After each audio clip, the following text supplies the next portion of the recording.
Bonjour à tous et bienvenue pour ce nouvel entretien du Parti de la France. Et aujourd'hui, je me retrouve avec Thomas Joly, président du Parti de la France.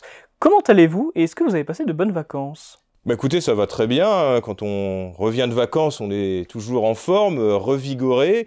J'ai eu la chance de pouvoir prendre un peu de vacances, de pouvoir partir, ce qui n'est pas le cas de beaucoup de Français qui subissent de plein fouet l'inflation, la baisse drastique de leur pouvoir d'achat. Et ça ne concerne pas que les classes dites populaires, mais ça concerne également les classes dites moyennes. J'ai pu voir tout au long de mes vacances le coût du péage, le coût du carburant et le coût de la vie en général dans les lieux de vacances. C'est absolument effrayant c'est à se demander si beaucoup de Français à ce rythme pourront continuer à partir en vacances.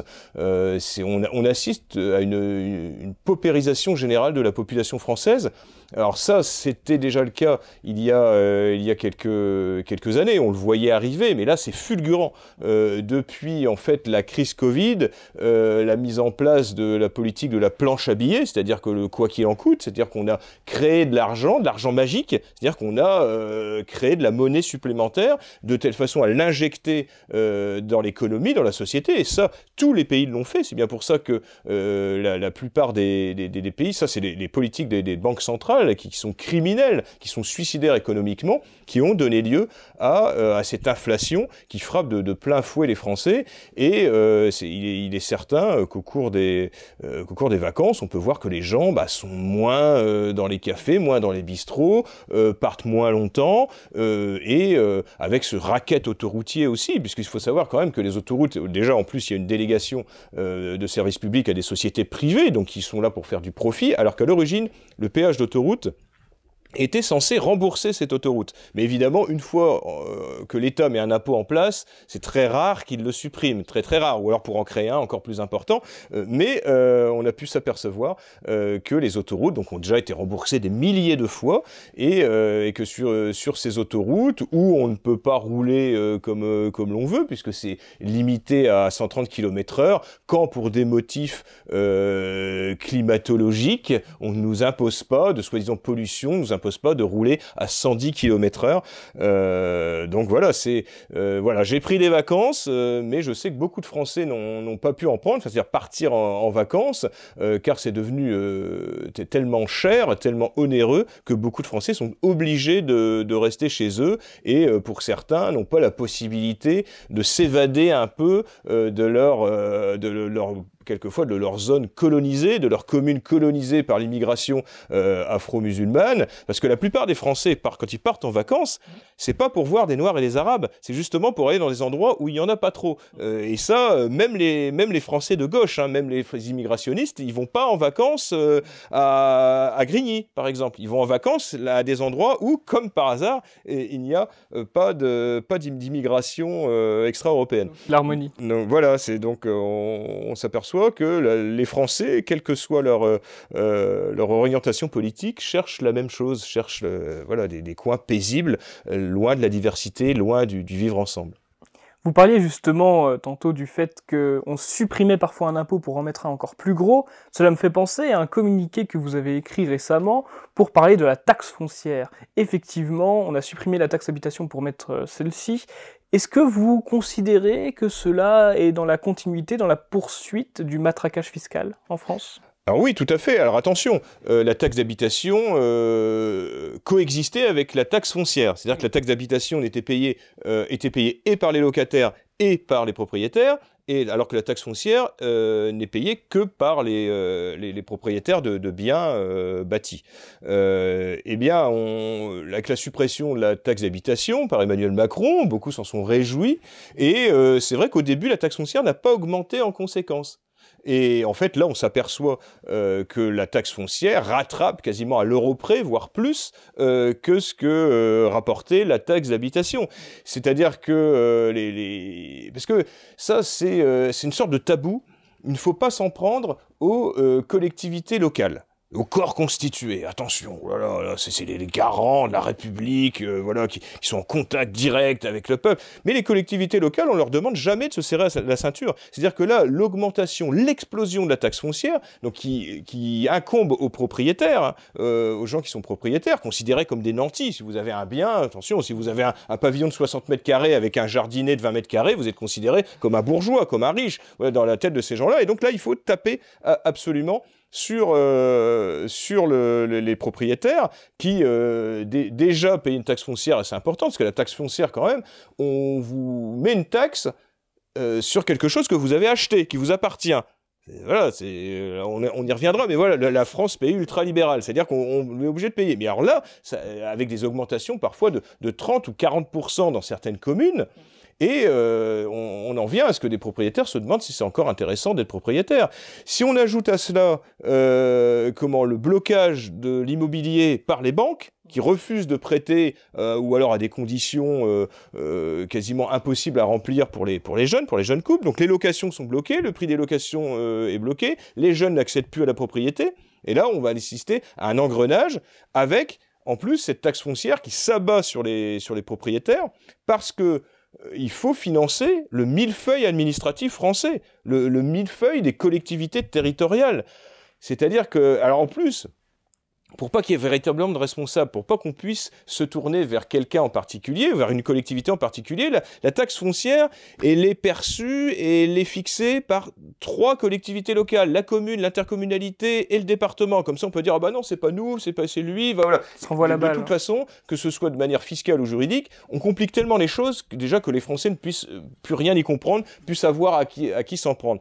Mais ce qu'il faut savoir, c'est que pour entretenir toute cette bureaucratie, toutes ces voilà, ce millefeuille administratif qui rend tout plus compliqué parce qu'on nous a vendu la décentralisation ou l'intercommunalité comme quelque chose qui allait être efficace et nous faire gagner de l'argent. Et tout ce qu'on a vu, c'est qu'il y a de plus en plus de fonctionnaires territoriaux. D'ailleurs, ça sert souvent à placer des copains. Fonctionnaires territoriaux, alors attention, pas tous, je ne veux pas me faire... voilà, je n'ai pas de vindicte contre les fonctionnaires territoriaux, mais il faut savoir quand même que dans les collectivités locales, les fonctionnaires des collectivités locales ont une moyenne de jours d'absence de 27 jours d'absence par an. En moyenne. C'est-à-dire qu'il y en a, c'est plus, il y en a qui sont jamais absents et d'autres 27 jours d'absence par an. Ce qui n'est même pas, ce qui est beaucoup plus bas dans la fonction publique d'État, par exemple. Mais ça, on n'en parle pas parce que les collectivités locales, faut surtout pas y toucher. Les collectivités locales, les communes, ils ne veulent jamais baisser leur train de vie. Ils veulent jamais réduire leurs investissements. Il faut toujours construire de nouvelles choses, des gouffres financiers comme des patinoires, des piscines, alors qu'il y en a 2 à côté, alors qu'on sait que les piscines, là, c'est une horreur à financer. Elles sont quasiment toutes sur tout le territoire français en déficit. Et donc là, les collectivités, elles, refusent, l'État doit serrer la ceinture, mais surtout pas les collectivités. Nous, on continue notre train de vie, et surtout, c'est cet effectif de fonctionnaires pléthorique, puisqu'en fait, avec la création des communautés d'agglomération, des communautés de communes, on aurait pu espérer qu'il y ait moins de fonctionnaires communaux. Mais non, pas du tout, parce que c'est une telle possibilité de copinage, de réseautage, d'employer des gens dans les communes. C'est-à-dire qu'il y a quasiment toujours autant de fonctionnaires dans les communes. Il y en a à l'intercommunalité, il y en a au département, il y en a à la région. Il y en a après au niveau de l'État. Après, je vous parle même pas des syndicats de gestion comme les CIVOM ou ce genre de choses. Et là, bing, de nouveau une bureaucratie, de nouveau des fonctionnaires. Tout ça pour que ça marche moins bien. Tout ça pour qu'on arrive à un point où il doit être plus rapide de se faire refaire sa carte d'identité au Congo qu'en France. Quand vous refaites votre carte d'identité ou votre passeport, vous mettez des mois. Donc, avec en plus une informatisation, une numérisation, pléthore de fonctionnaires, de services, de tout ça, et bien à côté de ça, on a un service public digne du tiers-monde, avec une complication inimaginable. Même les sites de l'État, quand vous allez sur Internet pour remplir des choses. Mais c'est compliqué, mais on n'y comprend rien. Mais c'est normal, je veux dire, même si, mais c'est pas possible d'être aussi nul. Pourquoi le privé arrive à faire des trucs très rapides, ou même les sites commerciaux, où en 2 clics on a ce qu'on veut, et pourquoi l'État nous pond des sites de merde de merde. Et il n'y a pas que les boomers qui n'arrivent pas à aller dessus, il y a aussi les gens normaux qui ont l'habitude d'être sur Internet toute la journée, et là, quand ils arrivent sur les sites d'État, mais c'est une horreur pour trouver ce qu'on veut, c'est impossible. Donc on paye de plus en plus cher, il y a de plus en plus de fonctionnaires, il y a de plus en plus de strates administratives, mais de moins en moins de services. Donc c'est pour ça qu'au Parti de la France, nous n'hésiterons pas à donner un coup de pied dans cette fourmilière en supprimant certaines institutions qui ne servent à rien. Je pense en particulier au département. Le département ne fait juste que transférer les aides de l'État. C'est-à-dire au niveau social, s'occuper des collèges, tout ça, ça ne sert strictement à rien qu'il y ait une institution qui soit le conseil départemental. Ça peut tout à fait être délégué aux régions ou aux intercommunalités. Également, maintenant, tous les pouvoirs locaux, communaux, sont quasiment concentrés dans les intercommunalités, les communautés d'agglomération. Mais on garde quand même Alors, parce qu'en France, voilà, le pays des 36 000 communes, on veut absolument garder cet échelon qui est historique, auquel les Français tiennent, d'accord. Mais si on disait aux Français, vous voulez conserver les communes, mais aussi l'intercommunalité qui s'occupe de tout, il faudrait leur expliquer qu'on pourrait faire de nombreuses économies aussi. Donc, il faut arrêter avec cette bureaucratie qui, en plus, n'amène rien de bon et n'améliore pas la vie des gens et leur coûte une fortune. Donc voilà, l'explosion de cette taxe foncière, c'est pour entretenir toute cette bureaucratie qui est digne de l'Allemagne de l'Est des années 70, sans l'efficacité, voilà, on peut dire. Donc non, il faut absolument que l'État, et les collectivités locales baissent leur train de vie. Il faudrait faire un audit, parce qu'il y a beaucoup de doublons. Parlons aussi des chantiers. Maintenant, on peut plus faire un rond-point sans qu'il y ait 3 collectivités locales qui soient impliquées minimum dedans, avec quelquefois des partenariats publics-privés. Enfin, c'est mélangé, on n'y comprend plus rien, on ne sait même plus. Ne serait-ce que pour l'entretien de la voirie, on disait c'est simple, le département a telle route. Non, quelquefois dans des communes,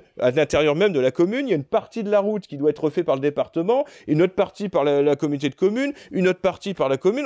On n'y comprend plus rien. Les travaux, ils durent, c'est infini, même en province. Il n'y a pas qu'à Paris. Hein.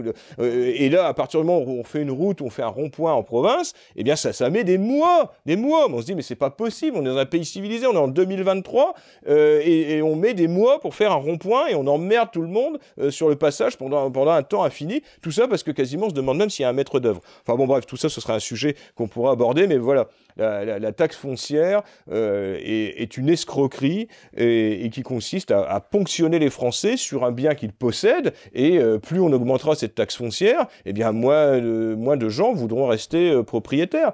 C'est absolument évident.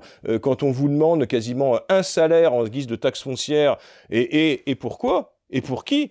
En gros, c'est pour entretenir les gens, je vais pas dire ceux qui peuvent pas être propriétaires, c'est pas forcément ça, mais tout cet argent ponctionné aux gens qui travaillent, aux gens qui sont propriétaires, c'est pour entretenir des millions de parasites sociaux, qu'ils soient autochtones ou d'importation. C'est pour entretenir les gens les plus oisifs, ceux qui ne prennent le moins de risques, ceux qui produisent le moins de richesses, et on voudrait nous faire croire que la France est un pays ultra-libéral, mais la France est un pays néo-marxiste, voire marxiste. C'est le marxisme appliqué parfaitement, on va dire. Et quand on voit de sombres abrutis qui disent que la France, voilà, c'est le pays de l'ultra-libéralisme, mais c'est un des pays où les impôts sont les plus élevés au monde, et avec un taux d'inactifs absolument énorme, et qui sont entretenus grâce malheureusement à l'argent des autres, à l'argent de ceux qui travaillent, mais sauf que ceux-là en ont de moins en moins. Donc on va assister à une sorte d'aplanissement, on va dire, des richesses. Voilà, le grand paradis soviétique. C'est-à-dire qu'en fait, celui qui travaille, il aura autant de pouvoir d'achat que celui qui ne travaille pas, et on va arriver à cette société soviétique où on ponctionne toute personne qui crée de la richesse. Si tout le monde est pauvre, il n'y a plus d'inégalité salariale et de richesse. Les adhérents ont besoin de savoir, est-ce que le Parti de la France présentera des candidats aux élections sénatoriales ? Alors, il en a été question lors de notre dernier bureau politique. C'était en suspens, c'était en débat, parce que, en fait, la position du Parti de la France, c'est que l'institution sénatoriale, le Sénat, ne sert plus à rien, complètement dévoyé de ses fonctions de départ de bicaméralisme, qui était censée être une assemblée en fait de sages, on va dire, plus proche de la ruralité, représentant voilà du monde rural, de la campagne par rapport au... Mais maintenant ça n'a plus aucun sens. Maintenant ce sont juste des apparatchiks de partis qui s'arrangent, qui contournent d'ailleurs la parité. C'est-à-dire qu'en fait, dans un département, pour que ce soit, par exemple, 3 hommes qui soient élus, eh bien, parce que c'est un scrutin de liste par département. Et en fait, ce qu'ils font, c'est que, du coup, par exemple, un département qui est à gauche, il va présenter 3 listes de gauche. Comme ça, ce sera les 3 premiers qui seront élus, alors que des gens du même parti. Donc déjà, ceux qui ont mis en place la parité la contournent de cette façon-là. Ensuite... on a voilà, une chambre qui, déjà que l'Assemblée nationale est qu'une chambre d'enregistrement, en fait le Sénat, je ne sais pas quand le Sénat a bloqué un texte, alors que le Sénat est censé être à droite, parce que Gérard Larcher est censé être la droite, enfin bon, ça fait doucement rigoler. Quand le Sénat a-t-il empêché un texte immigrationniste, sociétal, que l'Assemblée voulait voter, a réussi à poser son veto, à dire non, mais c'est pas possible, puisque de toute façon, avec le système de navette, l'Assemblée a toujours le dernier mot. Donc voilà, à quoi sert le Sénat aujourd'hui? Honnêtement, à rien. Strictement à rien, et le Parti de la France est pour une refonte globale de nos institutions, mais dans un premier temps, supprimons le Sénat, comme le Conseil économique et social, faisons faire des économies aux Français, que d'ailleurs, les gens ne connaissent pas leurs sénateurs. Dans leur département, ils ne savent pas qui est leur sénateur, ils connaissent leurs députés en général, parce qu'il y a toujours... Mais leurs sénateurs, ils ne savent même pas à peine qui c'est. Donc...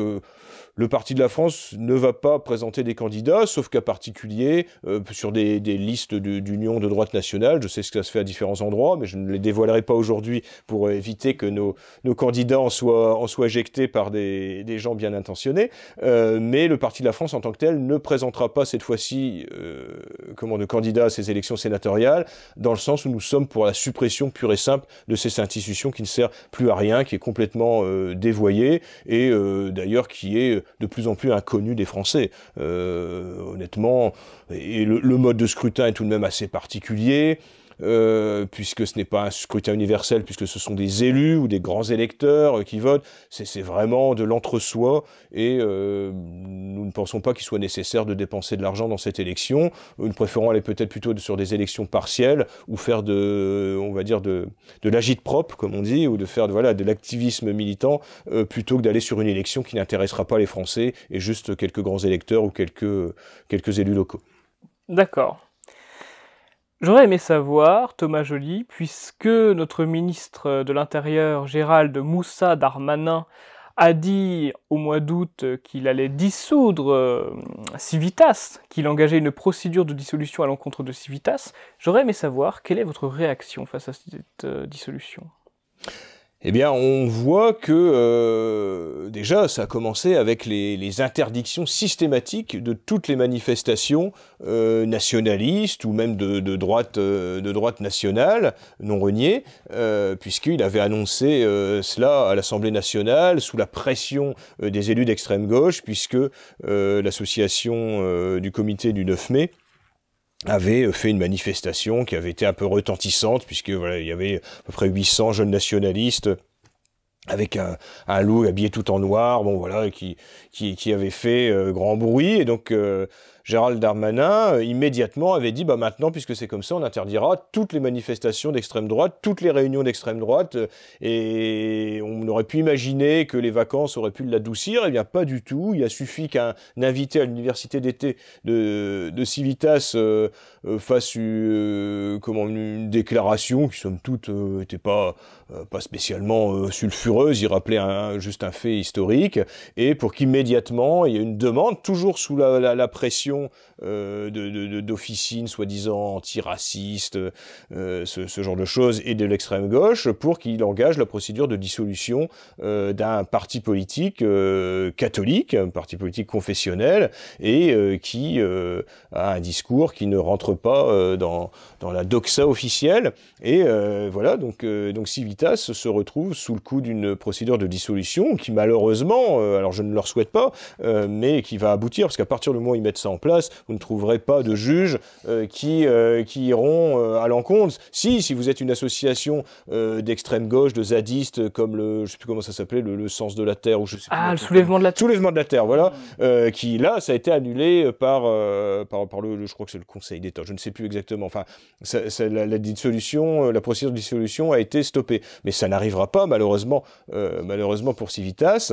Et le Parti de la France a évidemment adressé tout son soutien, toute son amitié aux camarades de Civitas qui subissent l'oppression politique mise en place par le gouvernement, par Gérald Darmanin, mais également derrière par Emmanuel Macron, parce que Gérald Darmanin n'agit pas de son propre chef, et il y a Emmanuel Macron et ceux aussi qui tiennent Emmanuel Macron. Mais voilà, il faut pas juste se focaliser sur Darmanin, c'est le gouvernement dans son ensemble et l'oligarchie dominante qui ne veut plus entendre de voix discordantes comme peut l'être celle de Civitas dans son genre.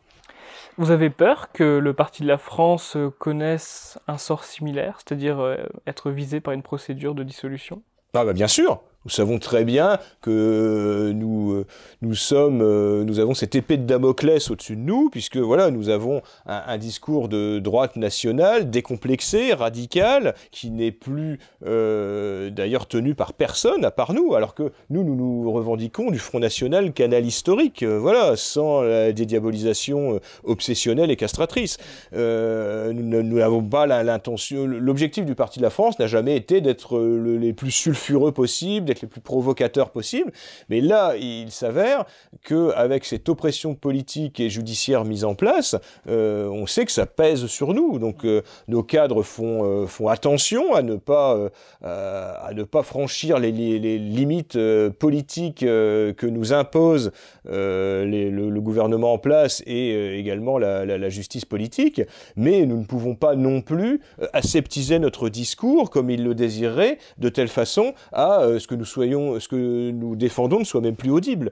Donc voilà, c'est assez difficile. On le voit aussi par exemple pour Synthèse Nationale, qui n'est pas non plus l'association, la revue la plus sulfureuse de la droite nationale, mais qui pourtant a prudemment, et d'ailleurs je le comprends tout à fait, a annulé, reporté sa fête des Bébères qui devait avoir lieu le 15 octobre, parce qu'il y a le risque d'interdiction, et ce risque d'interdiction, évidemment, enfin cette interdiction souvent a lieu la veille, c'est-à-dire qu'une fois qu'on a avancé les dizaines de milliers d'euros nécessaires à l'organisation d'un tel événement. Donc voilà, là pour l'instant, nous sommes des parias dans la vie politique française, et avec une oppression d'État, une oppression judiciaire, une oppression politique, et c'est pas pour ça qu'il faut abandonner le combat ou qu'il faut courber les chines, mais il ne faut pas non plus foncer dans le mur. En tout cas, tant que je serai président du Parti de la France, il ne sera pas question de risquer pour se faire plaisir l'interdiction du Parti de la France, la dissolution du Parti de la France.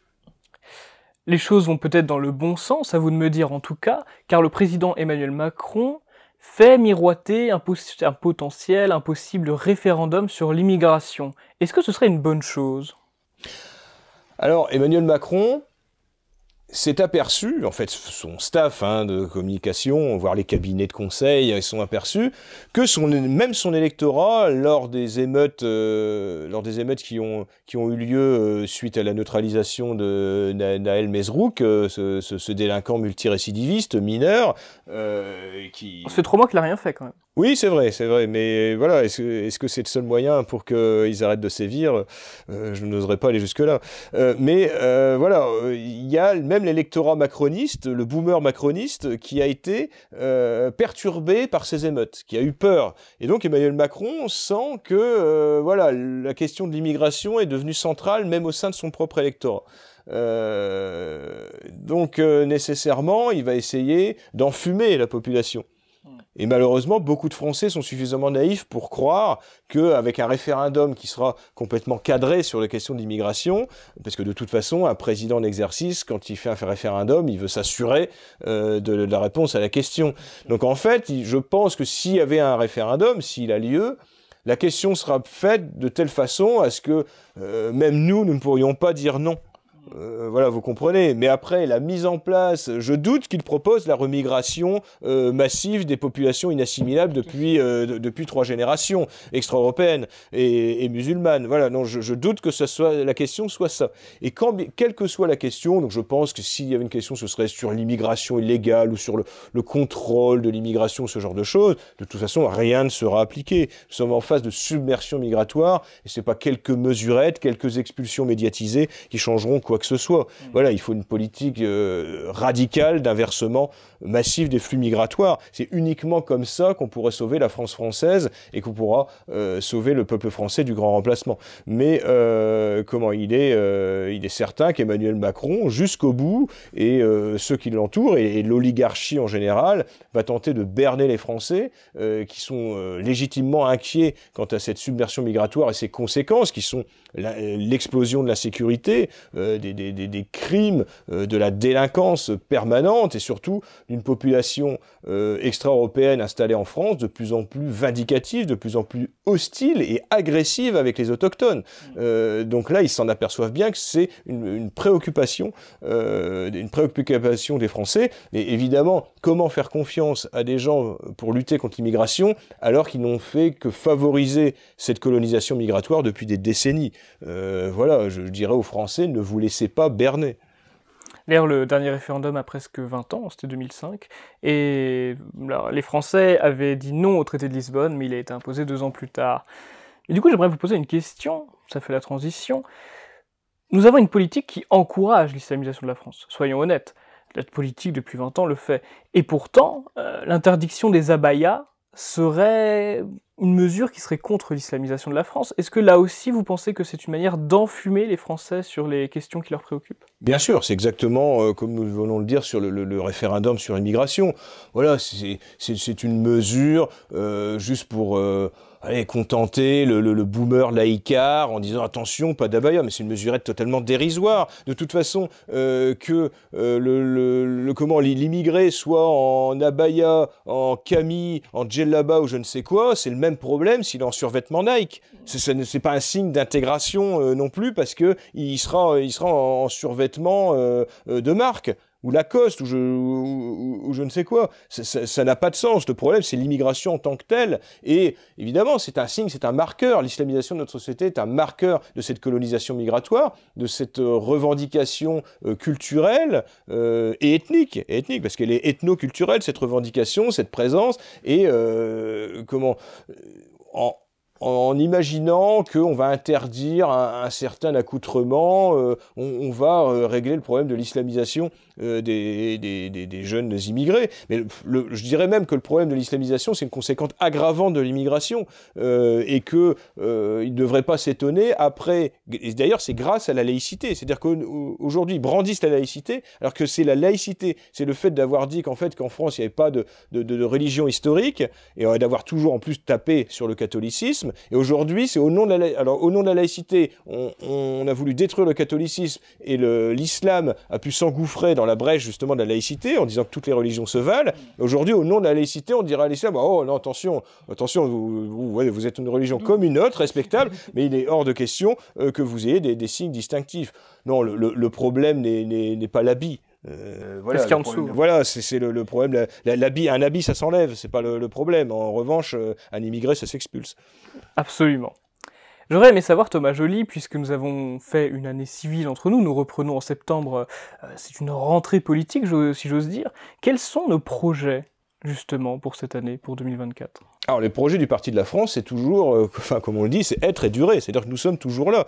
Alors, le but, c'est pas juste en disant, regardez, on est des survivants. Non, c'est juste que le Parti de la France conserve la même ligne politique qu'il avait lors de sa création en 2009, qui était la ligne historique de la droite nationale, du Front National Canal Historique. Et nous allons continuer sur cette ligne. Nous allons continuer nos émissions, nos forums, d'ailleurs grâce à vous qui animez de manière hebdomadaire, et le forum du Parti de la France est très suivi, alors que c'est une émission qui est diffusée sur Telegram et sur YouTube, mais qui permet d'avoir différents cadres et différents invités qui donnent leur avis sur certaines thématiques, mais aussi sur l'actualité politique. Également ces entretiens qui sont assez regardés, avec des invités différents, qui sont pas tous parfois de sur la ligne du Parti de la France. Voilà, le but c'est de ne pas forcément avoir des gens qui ont exactement le même discours, mais comme quoi là, le Parti de la France peut rassembler aussi des personnes, des personnalités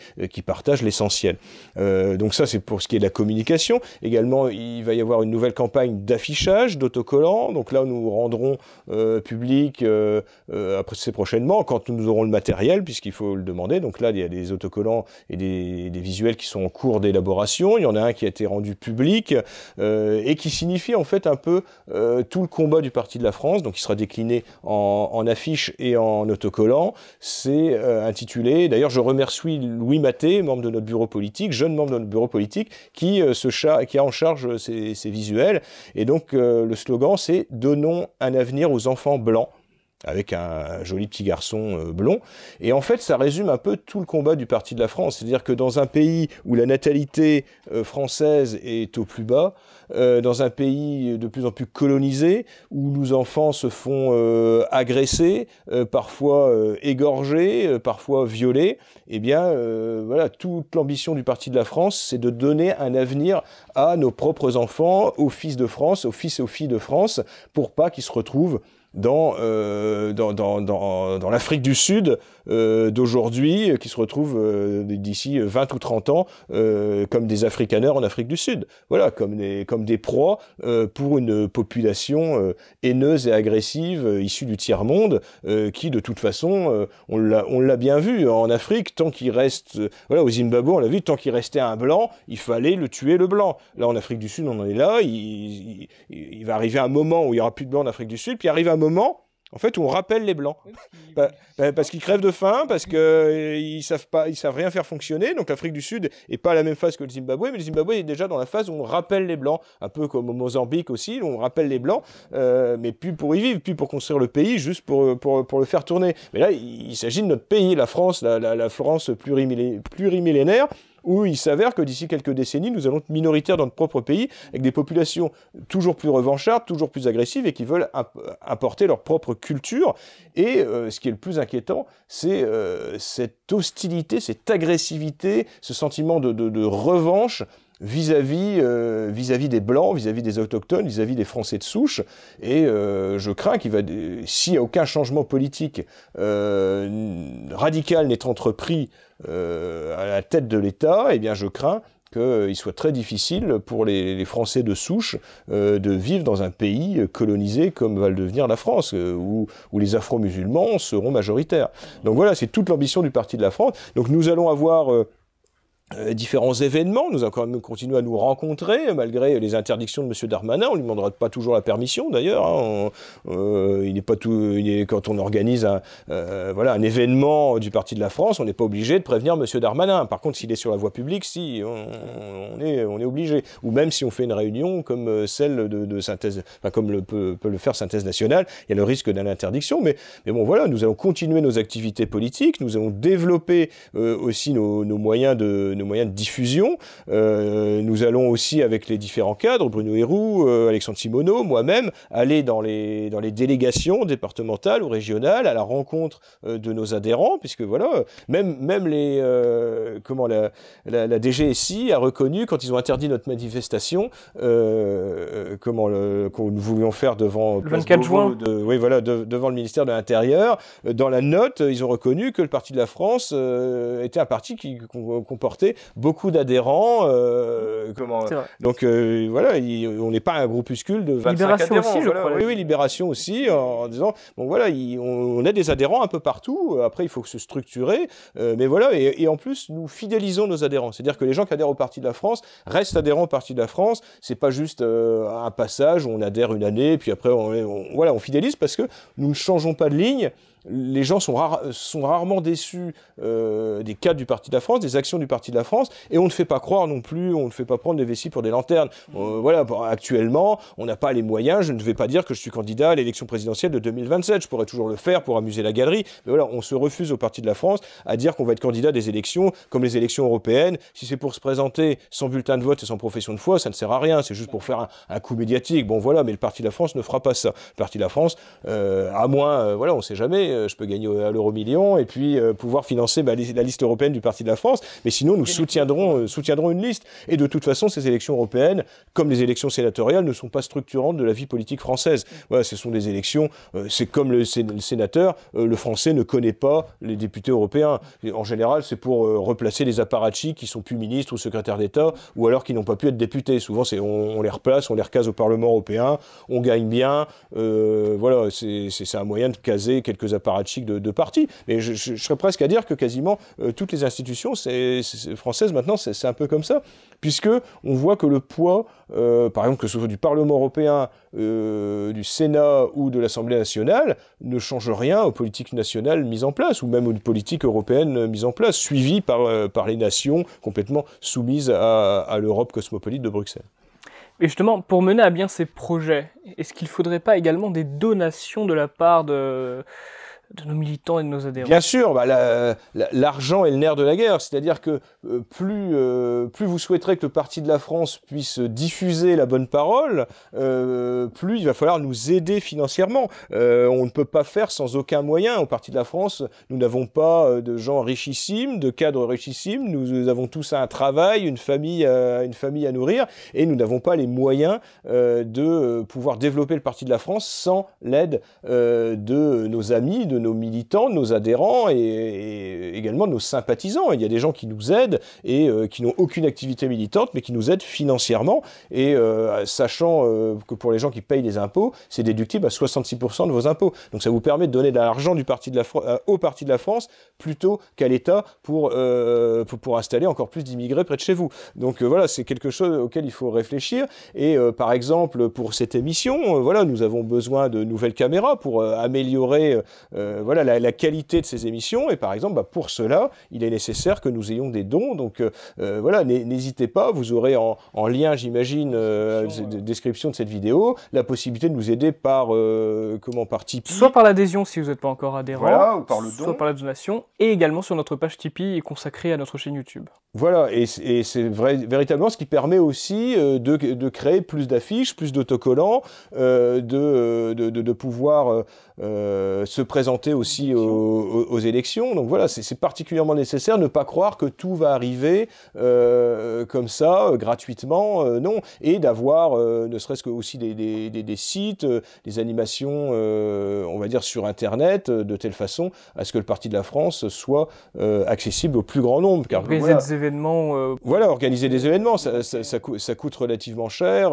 Je pense par exemple à la fête du cochon, en Bretagne, qui a lieu d'ailleurs aujourd'hui même. Et ben voilà, c'est quelque chose avec 200-250 personnes qu'il faut organiser. Il y a des frais, ce genre de choses. Bon, il y a une participation, mais voilà, sans tous les bénévoles, on ne pourrait pas organiser ce genre de choses qui peuvent paraître dérisoires pour peut-être certains de nos auditeurs, mais c'est ce qui fait vivre un parti politique et ce qui permet à un parti politique de se développer.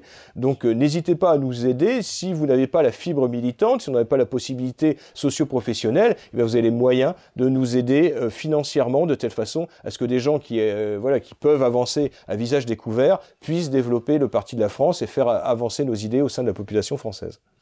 Voilà, donc chaque don est utile et si vous ne souhaitez pas donner pour X ou Y raison, ne serait-ce que regarder nos vidéos, les partager et les commenter, ça nous aide énormément.